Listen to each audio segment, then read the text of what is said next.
अस्सलाम वालेकुम dear students.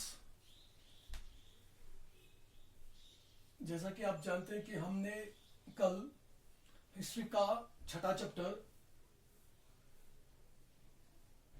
पास्टोरलिस्ट्स in the modern world complete किया।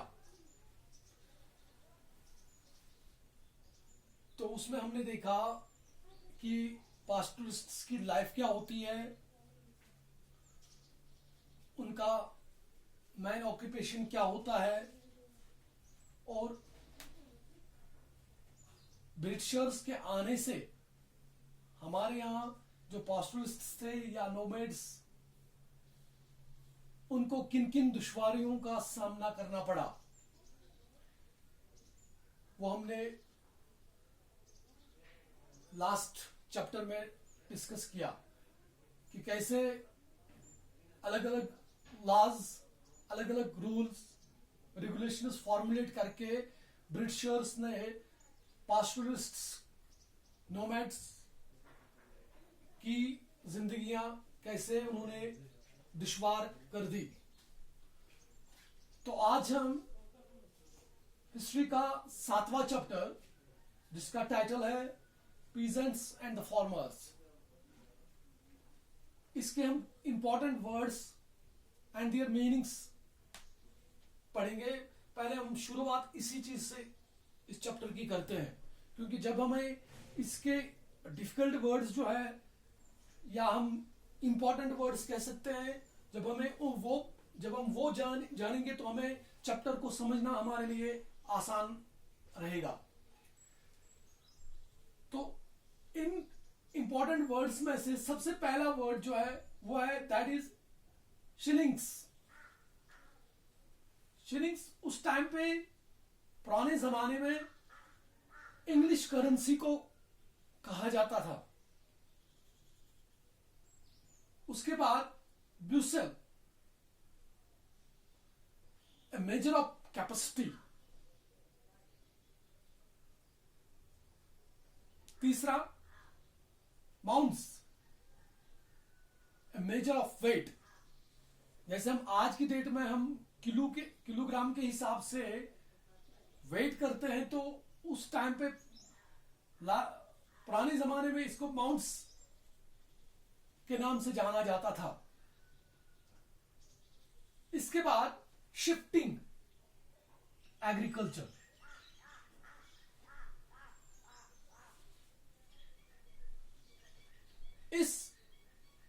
In this type of farming,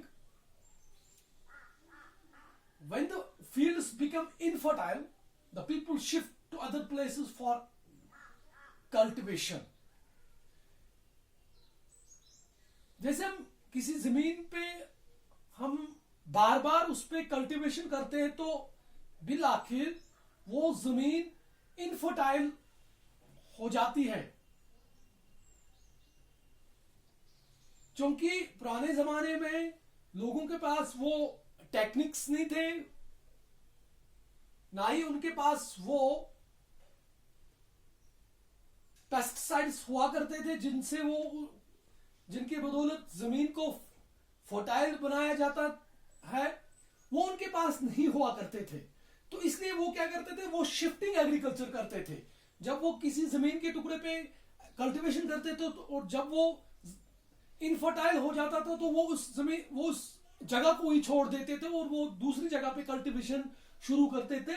तो इसी चीज को शिफ्टिंग एग्रीकल्चर का नाम पड़ गया। उसके बाद कॉमन लैंड्स। कॉमन लैंड्स का मतलब वो वाली जमीन जो विलेजर्स की होती है एज ए होल, जो किसी पर्टिकुलर इंडिविजुअल की नहीं होती है, वो पूरे गांव की जमीन होती है।